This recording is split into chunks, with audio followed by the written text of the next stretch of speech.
नमस्कार। आज हम इतिहास की किताब के अध्याय 11 में थोड़ी गहराई से उतर रहे हैं। इसका नाम है नए साम्राज्य और राज्य।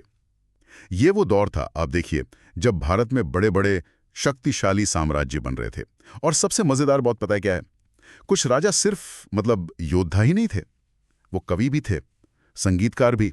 जैसे वो कहानी है ना, स्कूल प्ले में अरविंद नाम का लड़का है, वो समुद्रगुप्त बना है और वो हैरान है कि भाई राजा वीणा कैसे बजा सकता है, कविता कैसे कर सकता है। तो आज हम इसी तरह के कुछ दिलचस्प शासकों, उनके साम्राज्यों को जरा खंगालेंगे, समझेंगे कि क्या चल रहा था उस वक्त। बिल्कुल। ये अध्याय हमें गुप्त वंश जैसे बहुत ही पावरफुल राजवंशों के बारे में बताता है, और फिर हर्षवर्धन जैसे राजा भी थे। हम ये भी देखेंगे कि भाई ये साम्राज्य चलते कैसे थे, उनका एडमिनिस्ट्रेशन कैसा था, फौजें कैसी थीं, और उस जमाने में आम लोगों की जिंदगी, उसकी भी थोड़ी झलक हमें मिलती है। जैसा आपने कहा, जानकारी के जो स्रोत हैं हमारे पास, वो है प्रशस्तियां, मतलब राजा की तारीफ में लिखे लेख, फिर सिक्के हैं, शिलालेख हैं, और कुछ जीवनियां या यात्रा विवरण भी हैं।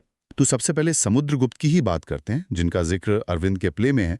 इनके बारे में हमें कैसे पता चलता है इतना कुछ? ये प्रशस्ति क्या चीज है? प्रशस्ति ये संस्कृत का शब्द है। इसका सीधा मतलब है प्रशंसा में, मतलब तारीफ। ये अक्सर दरबारी कवि लिखते थे अपने राजा के लिए। जाहिर है, समुद्रगुप्त के केस में इलाहाबाद में जो अशोक स्तंभ है ना, उसी पर उनके एक मंत्री और दरबारी कवि थे हरिशेन। उन्होंने एक बहुत लंबी कविता, एक प्रशस्ति, संस्कृत में खुदवाई है। और इसी से हमें समुद्रगुप्त की जीत, उनकी काबिलियत, उनकी पॉलिसीज, इन सब के बारे में काफी डिटेल में पता चलता है। लेकिन हरिशेन तो उनके दरबारी कवि थे, मंत्री थे, तो वो तो जाहिर है राजा की तारीफ ही करेंगे, है ना? मतलब क्या हम मान लें कि जो लिखा है वो पत्थर की लकीर है, सब सच है? नहीं, ये सवाल बिल्कुल सही है।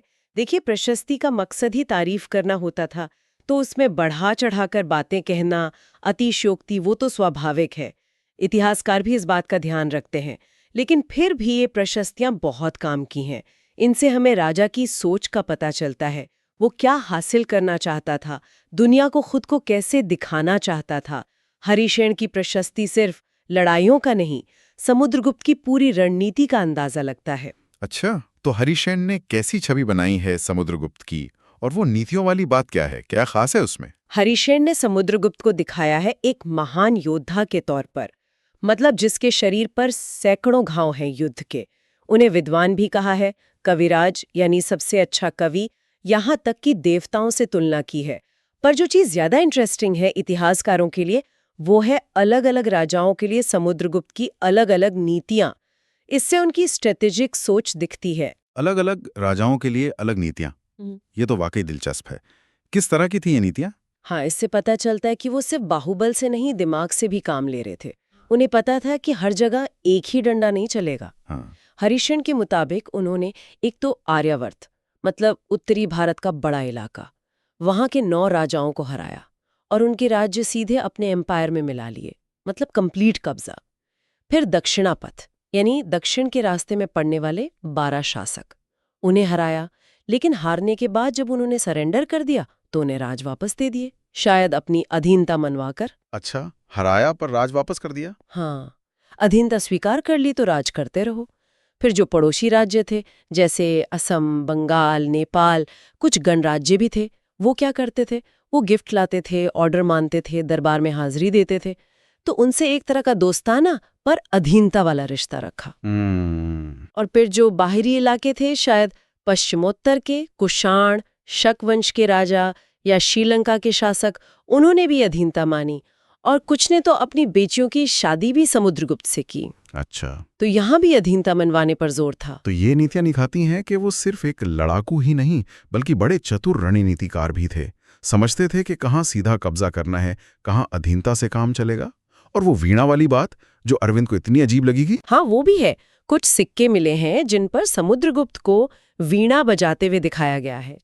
ये उनकी पर्सनैलिटी का एक और पहलू दिखाता है कि भाई युद्ध और राजनीति के साथ साथ कला और संगीत में भी रुचि थी।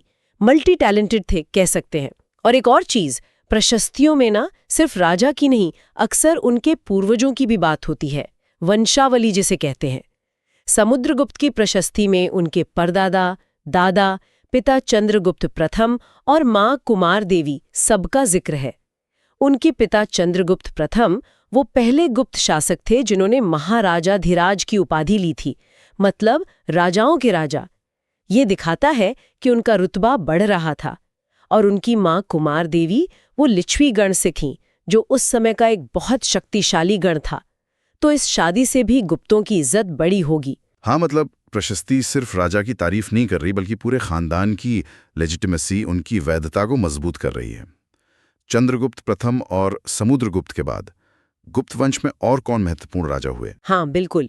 समुद्रगुप्त के बाद उनके बेटे चंद्रगुप्त द्वितीय भी बहुत ही प्रसिद्ध और ताकतवर राजा हुए। इनके बारे में हमें बाद के शिलालेखों और सिक्कों से ज्यादा पता चलता है। उनकी एक बड़ी उपलब्धि थी पश्चिम भारत में शक राजाओं को हराना। ये बहुत बड़ी मिलिट्री विक्ट्री मानी जाती है और इसी जीत के बाद उन्होंने विक्रमादित्य की उपाधि ली थी। विक्रमादित्य, ये नाम तो बहुत सुना है। क्या इनके ही दरबार में वो सारे महान विद्वान थे? कालिदास, आर्यभट्ट? हाँ, ऐसी मान्यता है। मतलब पक्के तौर पे कहना थोड़ा मुश्किल है, इतिहासकारों में इस पर थोड़ी बहस भी है। लेकिन हाँ, परंपरा यही मानती है कि चंद्रगुप्त द्वितीय विक्रमादित्य का दरबार कालिदास जैसे महान कवियों और आर्यभट्ट जैसे खगोलविदों से भरा हुआ था। ये उनके शासन के कल्चरल इंपॉर्टेंस को जरूर दिखाता है। वैसे विक्रम संवत जो है वो कैलेंडर, उसका नाम इनसे जुड़ता है कभी-कभी, पर असल में वो इनसे पहले का है। खैर, गुप्त वंश के अलावा आपने शुरू में हर्षवर्धन का भी जिक्र किया था। उनके बारे में कैसे पता चलता है? वो कब और कैसे इतने महत्वपूर्ण बने? हाँ, हर्षवर्धन वो गुप्तों के कुछ समय बाद हुए, आज से लगभग 1400 साल पहले। उत्तरी भारत में उनका बड़ा राज्य था। उनके बारे में जानने के हमारे पास दो मेन सोर्सेज हैं। एक तो उनके दरबारी कवि थे बाणभट्ट, उन्होंने संस्कृत में उनकी बायोग्राफी लिखी है हर्षचरित। और दूसरा एक बहुत मशहूर चीनी बौद्ध यात्री थे ह्युएन सांग। वो काफी समय हर्ष के दरबार में रहे। उन्होंने जो अपना ट्रैवल अकाउंट लिखा है उसमें उस समय के भारत और हर्ष के राज का बहुत अच्छा वर्णन है। हर्षचरित मतलब हर्ष की कहानी। तो क्या लिखा है बाणभट्ट ने? राजा कैसे बने हर्षवर्धन? बाणभट्ट बताते हैं कि हर्ष अपने पिता के बड़े बेटे नहीं थे। उनके पिता थानेसर के राजा थे, लेकिन पहले पिता की मृत्यु हुई, फिर बड़े भाई की। तब जाकर हर्षवर्धन को गद्दी संभालनी पड़ी। और फिर एक और मुश्किल आई, उनके बहनोई थे कन्नौज के राजा, उनकी बंगाल के राजा ने हत्या कर दी। तब हर्ष ने कन्नौज को भी संभाला और बंगाल के खिलाफ सेना भेजी। अच्छा, तो मतलब किस्मत और हालात ने उन्हें राजा बनाया, सिर्फ पैदाइश ने नहीं।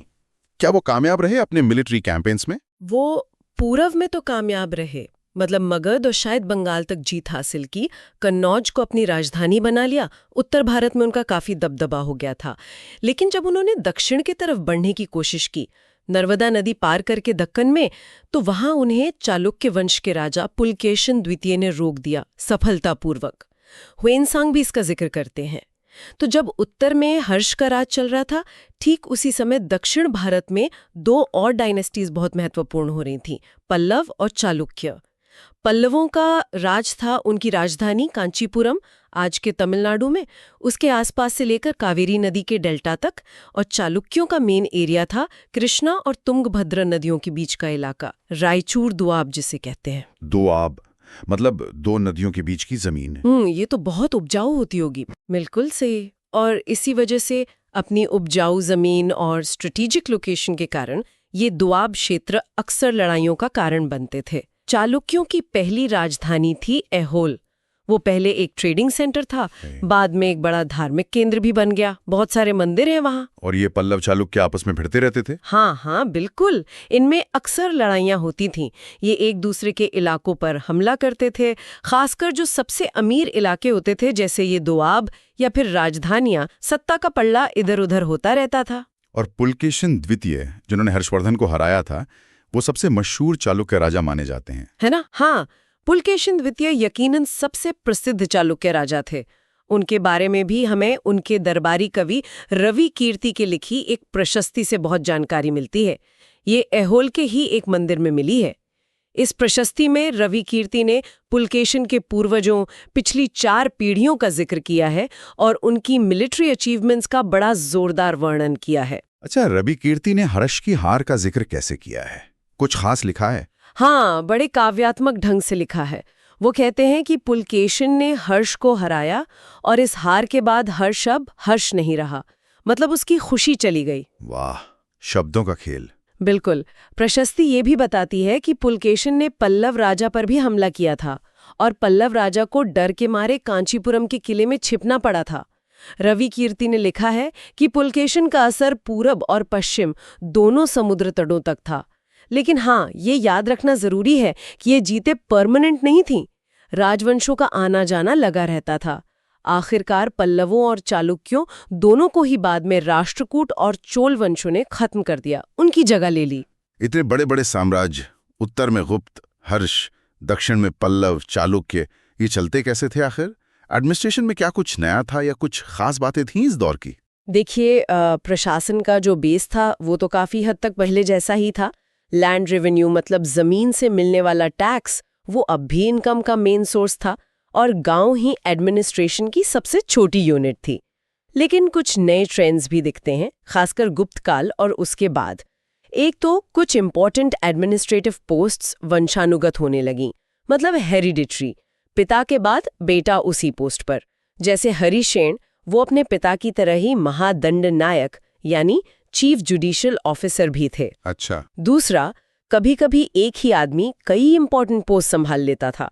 जैसे हरिशेन महादंड नायक भी थे, कुमारा मात्य भी थे जो एक जरूरी मंत्री पद था, और संधि विग्रहिक भी थे, मतलब युद्ध और शांति के मंत्री। बाप रे, एक ही आदमी इतना सब कुछ? हाँ, और तीसरा, लोकल लेवल पर एडमिनिस्ट्रेशन में कुछ पावरफुल लोगों का दबदबा बढ़ने लगा, जैसे नगर श्रेष्ठ ही, शहर का मुख्य बैंकर या व्यापारी, सार्थवा, व्यापारियों के कारवां का लीडर, प्रथम कुलिक, चीफ क्राफ्ट्समैन, और कायस्थ, क्लर्कों के हेड, इन लोगों की चलने लगी थी। तो ये वंशानुगत पद और ये लोकल लीडर्स का बढ़ता दबदबा, इससे राजा की अपनी पावर कुछ कम नहीं होती होगी?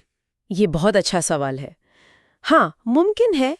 ऐसा हो सकता है कि इन ट्रेंड्स में धीरे धीरे सेंट्रल अथॉरिटी को थोड़ा कमजोर किया हो। राजा को इन ताकतवर लोगों का सपोर्ट चाहिए होता था और ये लोग वक्त के साथ ज्यादा ऑटोनमस, ज्यादा स्वतंत्र हो सकते थे। ये एक तरह का पावर बैलेंस था जो हमेशा एक जैसा नहीं रहता था। प्रशासन की बात हो गई, सेना के बारे में क्या? फौज रखने के तरीकों में भी कुछ बदला? राजा एक ऑर्गेनाइज्ड आर्मी तो रखते ही थे। हाथी, रथ, घुड़सवार, पैदल सैनिक सब होते थे। लेकिन इसके साथ साथ एक और चीज जरूरी हो गई थी, सामंत सिस्टम का बढ़ना। ये सामंत असल में मिलिट्री लीडर होते थे। इनके पास अपनी सेना होती थी। जब भी राजा को जरूरत पड़ती, ये सामंत अपनी टुकड़ी लेकर राजा की मदद को आ जाते थे। तो क्या इन सामंतों को राजा सैलरी देते थे, रेगुलर तनख्वाह? नहीं, आमतौर पे रेगुलर सैलरी नहीं मिलती थी। इसके बदले राजा उन्हें जमीन दे देते थे, जागीर कह लीजिए। सामंत तो जमीन से टैक्स वसूलते थे और उसी पैसे से अपने सैनिक, घोड़े, लड़ाई का सामान, सबका खर्चा चलाते थे। तो ये तो एक तरह से छोटे राजा ही हो गए। अपनी जमीन, अपनी सेना, इसमें तो खतरा भी था राजा के लिए। बिल्कुल, यही तो बात है। राजा के लिए फायदा था कि बड़ी सेना का मेंटेनेंस खुद नहीं करना पड़ रहा, लेकिन खतरा ये था कि अगर सेंटर का राजा कमजोर पड़ा तो ये ताकतवर सामंत आजाद होने की कोशिश करते थे, खुद राजा बनने के सपने देखने लगते थे। और ऐसा हुआ भी। बाद के कई राजवंशों की शुरुआत इन्हीं सामंतों ने की। अगर हम थोड़ा दक्षिण भारत की तरफ देखें तो पल्लवों के जो शिलालेख मिले हैं उनसे वहां की लोकल असेंबलीज के बारे में पता चलता है। ये सभाएं गांव के एडमिनिस्ट्रेशन में बड़ा रोल निभाती थीं। एक थी सभा, ये ब्राह्मण भूस्वामियों मतलब ब्राह्मण लैंड ओनर्स का संगठन थी। ये कई कमेटियों के जरिए सिंचाई, खेती, सड़क, मंदिर, इन सब का काम देखती थी। और अगर गांव में जमीन के मालिक ब्राह्मण ना हो तो? हाँ, जिन गांव में लैंड ओनर ब्राह्मण नहीं थे वहां ऊर नाम की गांव सभा होती थी। इसके अलावा व्यापारियों के भी अपने संगठन थे, उन्हें नगरम कहा जाता था। तो क्या इन सभाओं में आम लोगों की चलती थी या यहाँ भी वही अमीर और पावरफुल लोगों का कंट्रोल था? देखिए, पूरी संभावना यही है कि इन सभाओं पर भी गांव के जो धनी और शक्तिशाली भूस्वामी थे या व्यापारी थे, उन्हीं का कंट्रोल रहता होगा। लेकिन ये इंटरेस्टिंग है कि ये लोकल असेंबलीज सदियों तक साउथ इंडिया में काम करती रहीं। ये लोकल सेल्फ गवर्नेंस की एक लंबी परंपरा दिखाता है। हमने राजाओं, उनकी पॉलिसीज, एडमिनिस्ट्रेशन, सेना, इन सब की काफ़ी बातें कर ली, लेकिन आम आदमी, उसकी ज़िंदगी कैसी थी उस ज़माने में? क्या उसकी कोई झलक मिलती है इन सोर्सेज में? हाँ, कुछ झलकियां जरूर मिलती हैं, बिखरी हुई हैं पर हैं। एक जरिया तो है उस दौर के नाटक और लिटरेचर, जैसे कालिदास के नाटक। वो अक्सर राज दरबार की कहानी कहते हैं। उनके नाटकों में एक इंटरेस्टिंग चीज दिखती है, राजा और ज्यादातर ब्राह्मण कैरेक्टर संस्कृत बोलते हैं, जबकि बाकी लोग, आम आदमी, औरतें, वो प्राकृत भाषा बोलते हैं। इससे समाज में भाषा के आधार पर भी एक तरह का डिवीजन पता चलता है। कालिदास का सबसे फेमस नाटक तो अभिज्ञान शाकुंतलम है ना? उसमें है आम आदमी का जिक्र। हाँ बिल्कुल, अभिज्ञान शाकुंतलम कहानी तो राजा दुष्यंत और शकुंतला की है, पर उसमें एक गरीब मछुआरे का भी एपिसोड आता है। उसे एक कीमती अंगूठी मिलती है, वही अंगूठी जो राजा ने शकुंतला को दी थी और जिसे एक मछली निगल गई थी। जब वो मछुआरा अंगूठी लेकर महल पहुंचता है तो गेट कीपर और पुलिस ऑफिसर उस पर चोरी का इल्जाम लगाते हैं, बहुत बुरा बर्ताव करते हैं उसके साथ। ओहो, फिर क्या हुआ बेचारे का? लेकिन जब राजा वो अंगूठी देखते हैं तो उन्हें सब याद आ जाता है, वो बहुत खुश होते हैं, मछुआरे को इनाम भेजते हैं। पर कहानी का एंड और भी मजेदार है। वो पुलिस ऑफिसर और गेट कीपर इनाम का कुछ हिस्सा हड़पने के लिए मछुआरे को अपने साथ शराब पीने ले जाते हैं। अरे वाह, भ्रष्टाचार तब भी! पुलिस वाले इनाम में से हिस्सा मांग रहे हैं। ये तो वाकई आम जिंदगी की झलक है। और वो चीनी यात्री फासियान, जो चंद्रगुप्त द्वितीय के टाइम आए थे, उन्होंने भी कुछ लिखा है? हाँ, फाहियान, जिन्हें फहियान भी कहते हैं, ने उस समय के समाज के बारे में लिखा है। उन्होंने खास तौर पर उन लोगों की बहुत बुरी हालत का जिक्र किया है जिन्हें उस समय अछूत माना जाता था। उन्हें शहरों से बाहर रहना पड़ता था। फाहियान लिखते हैं कि जब इन लोगों को शहर या बाजार आना होता था तो उन्हें लकड़ी के टुकड़े से आवाज करनी पड़ती थी ताकि दूसरे लोग अलर्ट हो जाएं और कहीं गलती से उन्हें छू न लें। कितना दुखद है। हाँ, ये समाज में जो गहरी जड़ें जमा चुका था भेदभाव, उसको दिखाता है। हाँ, बाणभट्ट ने राजा की सेना जब चलती थी उसका बड़ा लाइवली डिस्क्रिप्शन दिया है। राजा तो पूरे लाव लश्कर के साथ चलते थे। भारी सामान, हथियार, बर्तन, फर्नीचर, खाने पीने का सामान, जानवर, साथ में म्यूजिशियंस। रास्ते में जो गांव पड़ते थे वहां के लोगों को सेना का स्वागत करना पड़ता था। दही, गुड़, फूल, जानवरों का चारा सब देना पड़ता था। कई लोग राजा से मिलने भी आते थे अपनी शिकायतें लेकर। लेकिन इसका दूसरा पहलू भी तो होगा। इतनी बड़ी सेना जब गुजरती होगी तो असर क्या होता होगा? बिल्कुल। बाणभट्ट बताते हैं कि सेना अक्सर अपने पीछे तबाही छोड़ जाती थी। हाथी गांव वालों की झोपड़ियां कुचल देते थे। व्यापारियों के काफिलों के बैल सेना की भीड़ से डरकर भाग जाते थे और इतनी धूल उड़ती थी कि बाणभट्ट लिखते हैं, लगता था पूरी दुनिया धूल के अंधेरे में डूब गई है। इससे अंदाजा लगता है कि राजा का टूर या सेना का मार्च आम लोगों के लिए कितनी बड़ी आफत होती होगी। तो ये तो थी भारत की उस दौर की तस्वीर, जैसा अध्याय 11 में हमें मिलती है। अब जरा इसी समय के आसपास, मतलब आज से लगभग 1400-1500 साल पहले, दुनिया के एक और अहम हिस्से अरब में क्या हो रहा था उस पर एक नजर डालें। वहां पैगंबर मोहम्मद ने इस्लाम धर्म की शुरुआत की। इस्लाम ने एक अल्लाह और सब इंसानों की बराबरी पर जोर दिया। उनकी पवित्र किताब कुरान है। और ये नया धर्म वहीं तक रहा या फैला भी? नहीं, इस्लाम बहुत तेजी से फैला। अगले कुछ 100 सालों में ही ये north Africa, Spain, Iran, central Asia तक फैल गया। भारत में भी आया। अरब व्यापारी और नाविक तो पहले से आते थे, वो अपने साथ ये नया धर्म भी लाए। बाद में अरब सैनिकों ने करीब 1300 साल पहले सिंध पर जीत हासिल की, तो इस्लाम का भारत में एक तरह से पॉलिटिकल एंट्रेंस भी हुआ। तो कुल मिला के देखें तो इतिहास का ये अध्याय 11 हमें दिखाता है कि कैसे भारत में बड़े-बड़े साम्राज्य बने और फिर बिखरे भी। कैसे राजाओं ने अपनी ताकत दिखाने के लिए प्रशस्तियां लिखवाईं, बड़ी-बड़ी उपाधियां ली। हमने एडमिनिस्ट्रेशन और आर्मी में जो बदलाव आ रहे थे वो समझे, जैसे हेरिडिटरी पोस्ट्स, सामंतों का बढ़ना। और इन सब के बीच वो कालिदास के नाटक का मछुआरा हो या फाहियान का बताया अछूतों का हाल या बाणभट्ट का सेना का वर्णन, इनसे हमें आम लोगों की जिंदगी की झलक भी मिली, उनकी मुश्किलों की भी। बिल्कुल सही कहा आपने। ये अध्याय हमें उस दौर के power structure, social organisation, economy, culture, इन सब को समझने में मदद करता है। ये दिखाता है कि इतिहास सिर्फ राजा रानी की कहानी नहीं है। इसमें एडमिनिस्ट्रेशन, सोसाइटी, आर्ट, आम लोग सब शामिल हैं। लेकिन हाँ, अंत में एक सवाल जरूर दिमाग में आता है जिसके बारे में सोचना चाहिए। कैसो सवाल? यही कि हमारे पास जो ये सोर्सेज हैं, जैसे प्रशस्ति जो राजा की तारीफ में है, या दरबारी कवियों की बातें, या विदेशी यात्रियों के अकाउंट्स जिनकी अपनी समझ, अपने नजरिए हो सकते हैं, ये हमें उस समय की कितनी सही और पूरी तस्वीर देते हैं। मतलब प्रशस्ति हमें राजा का व्यू पॉइंट बताती है, पर आम आदमी क्या सोचता था, उसकी जिंदगी असल में कैसी थी, वो कहीं ना कहीं इन बड़े बड़े वर्णनों में छिप जाता है।